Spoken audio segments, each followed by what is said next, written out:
बिस्मिल्लाहिर्रहमानिर्रहीम। अस्सलाम वालेकुम। मैं हूं मेहरीन सब्तैन। देख रहे हैं आप मेरा यूट्यूब चैनल और फेसबुक पेज।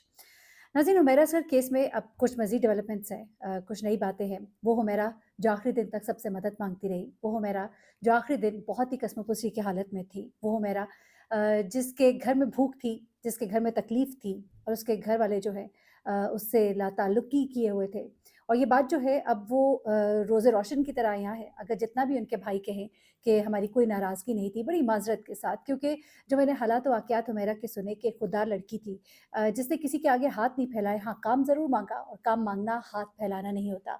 और उससे अपने वो पैसे माँगे जो वो काम करती रही थी, जो उसका हक बनता था, वो भी उसको नहीं दिए गए। आखिरी दिनों में उसके घर के ये हालात थे कि उसके फ्रिज में खाने को कुछ नहीं था। उसके घर में खाने के लिए पैसे नहीं थे, 1 रुपया तक उसके घर में मौजूद नहीं था। उसके अलावा उसके जो राशन का स्टॉक जो देखा उन लोगों ने घर पे जाकर, जो मुआयना टीम थी, वो कहते हैं कि उसके घर में कोई दाल, रोटी, चावल नाम की जो एक चीज़ होती है, जो एक खुराक होती है, उसमें से कुछ उसके घर में मौजूद नहीं था।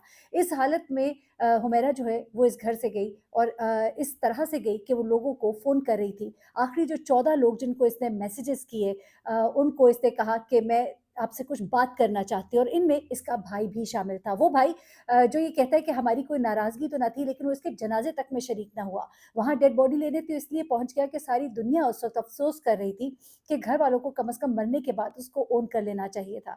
लेकिन वहाँ पर वो पहुँचते हैं और कहते हैं कि हमारी कोई नाराज़गी नहीं थी। हाँ, हुमैरा अपनी मर्ज़ी से ज़िंदगी गुज़ार रही थी, लेकिन जब वो डेड बॉडी लेके लाहौर पहुँचते हैं, तो लाहौर बॉडी को घर नहीं ले जाया जाता, बल्कि डायरेक्ट कब्रिस्तान ले जाया जाता है।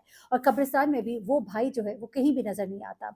अब उसके बाद ये सब कुछ तो हो रहा है। अब भाई को भी वो आखिरी मैसेज करती है, वो भाई जो उससे नाराज़ है, वो भाई जिसे धक्के मार के निकाल दिया, वो भाई जिसके पोर्शन में हुमैरा को जाने की इजाज़त नहीं थी। अब उस भाई को वो जब मैसेज डाल रही है पूरे साल के बाद, और उसे मैसेज लिख रही है कि मैं तुमसे बात करना चाहती हूँ, तो भी उस भाई ने उसको कोई जवाब नहीं दिया। पता लगता है कि हुमैरा 7 तारीख को इस दुनिया से जा चुकी थी।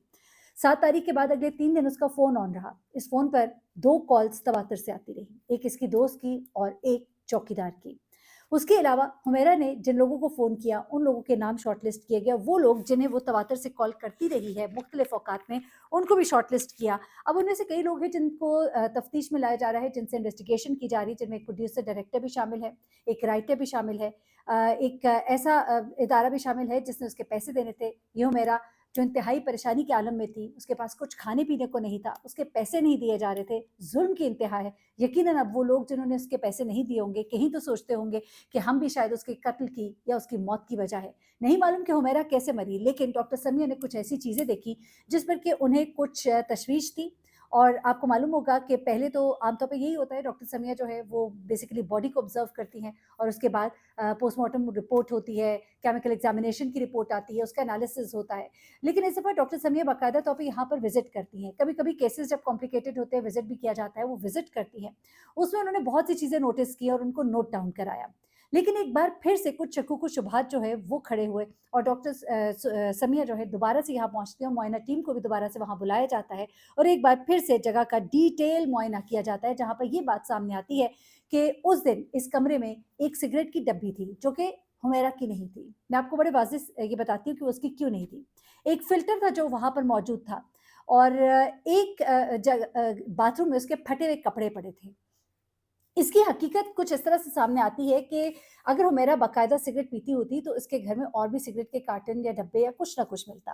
अब ये एक डब्बी और इसके जो साथी दोस्त है, जो इसका फ़िटनेस ट्रेनर है, उसने भी बताया कि हुमैरा सिगरेट नहीं पीती थी, क्योंकि उससे भी इन्वेस्टिगेशन हुई है। हुमैरा सिगरेट नहीं पीती थी, उसके घर में सिगरेट का डब्बा मिला, एक फ़िल्टर मिला, उसके बाथरूम में जो फटे हुए कपड़े थे वो ये बताया जा रहा है कि उसे डिटर्जेंट में डालकर उनको रखा था, गालिबन शायद इसमें ब्लीच भी होगी, शायद इस वजह से वो फट गए होंगे, कपड़े पड़े हुए बहुत टाइम हो चुका था, ज़ाहिर-सी बात है इस वजह से शायद वो फट गए होंगे। लेकिन वो सिगरेट की डब्बी और फ़िल्टर जो है उसे भी जाँच के लिए रख लिया गया है और द देखा जाएगा कि इस पर किसके निशानात हैं, किसने इस्तेमाल किया, नहीं इस्तेमाल किया, उससे भी चीज़ जो है वो वाज़ेह हो जाएगी। अब उसके बाद कुछ और चीज़ें जो सामने आ रही हैं और 3-3 घंटे जिम करने वाली इस हुमैरा के फ़िटनेस ट्रेनर का ये कहना है कि हुमैरा अपनी हेल्थ के हवाले से बड़ी कॉन्शियस थी, उसकी फूड इनटेक बड़ी बैलेंस थी। ऐसे में ये यकीन करने को दिल नहीं करता कि उसकी मौत जो है वो किसी हार्ट अटैक, देखिए हो तो कुछ भी सकता है, लेकिन लगता नहीं है। वो ये कहते हैं कि वो बहुत ज़्यादा अपनी हेल्थ का, अपनी डाइट का ख़्याल रखती थी। उसके बाद उन्होंने ये भी कहा कि सिगरेट जैसी चीज़ों या नशे जैसी चीज़ों से वो दूर थे। और ख़ास तौर पे मैं आपको बताऊँ, जो आपके फ़िटनेस ट्रेनर्स होते हैं, आपके योगा इंस्ट्रक्टर्स होते हैं, जो प्रॉपर और जो कमिटेड क्लाइंट्स होते हैं, वो अपनी एक-एक बात उनसे शेयर करते हैं, उनसे अपने पर्सनल प्रॉब्लम्स शेयर करते हैं, ना सिर्फ ये बल्कि अपनी बैड हैबिट्स भी शेयर करते हैं। अब एक फ़िटनेस ट्रेनर जब कह रहा है कि वो नहीं पीती थी सिगरेट, वो नहीं पीती थी कुछ और गलत, नहीं लेती थी कोई ड्रग्स, तो इसका मतलब ये है कि सब दुरुस्त होगा। अच्छा, अब आगे अगर चले तो हुमैरा जो है उसके मालिक मकान, चौकीदार और 3 पड़ोसियों को भी, जी हाँ, 3 पड़ोसियों को इस वक़्त शामिल तफ्तीश किया गया है। साथ ही साथ एक राइटर डायरेक्टर और एक इसकी दोस्त जो है उससे भी बातचीत की जा रही है, उससे भी कुछ चीज़ें जो है वो मालूम किए जा रही हैं।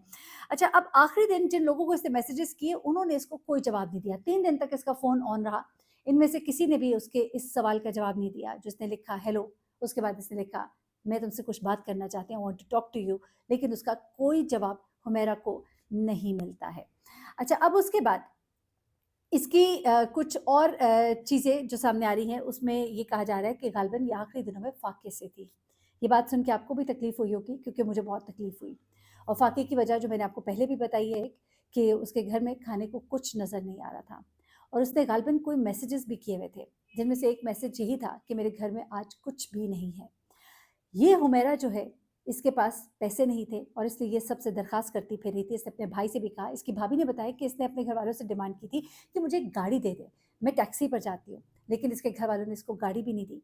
इसने थोड़े पैसे माँगे, वो भी नहीं दिए। इसको जायदाद में से कुछ हिस्सा भी नहीं दिया। उल्टा इसको धुतकार कर घर से निकाल दिया गया, जिसके बाद ये दोबारा वापस नहीं आई। मौका ही नहीं मिला। शायद इतनी डिप्रेशन में चली गई, टेंशन में चली गई। अब डॉक्टर समिया ने एक और चीज़ नोट की कि हुमैरा जब ज़मीन पर गिरी हुई है तो इसका हाथ इसके सीने पर है, दोनों हाथ इसके सीने पर है।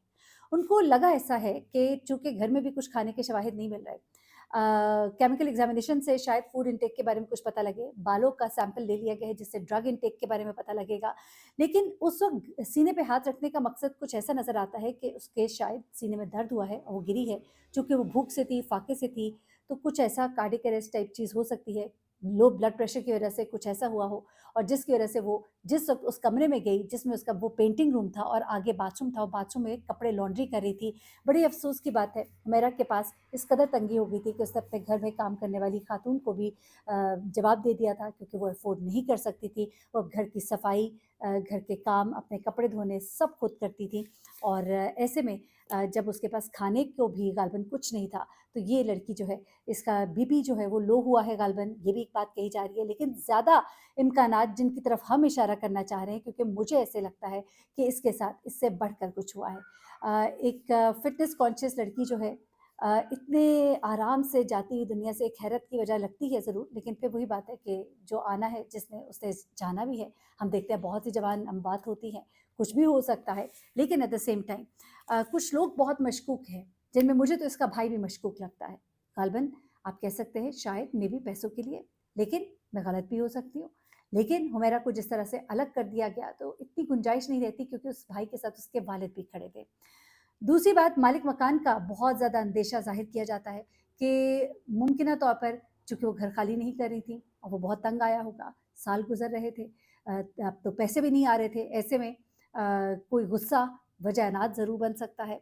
उसके अलावा एक ऐसा शख्स कोई था जो मेरा को तंग कर रहा था, जिसकी वजह से वो परेशान थी, जिसकी वजह से वो आईडी कार्ड किसी को देना नहीं चाहती थी। भाभी को फ़ोन करके कहती है कि मेरा आईडी कार्ड कहना तुम्हारे पास है, सिम मुझे नहीं चाहिए। हैरत अंगेज़ तौर पे जो 3 फ़ोन मिले, इन तीनों फ़ोन में जो सिम थी वो हुमैरा के नाम से रजिस्टर्ड थी। उसका एक आईपैड मिला जो खुल नहीं रहा था, बाद में पता लगा वो ख़राब है।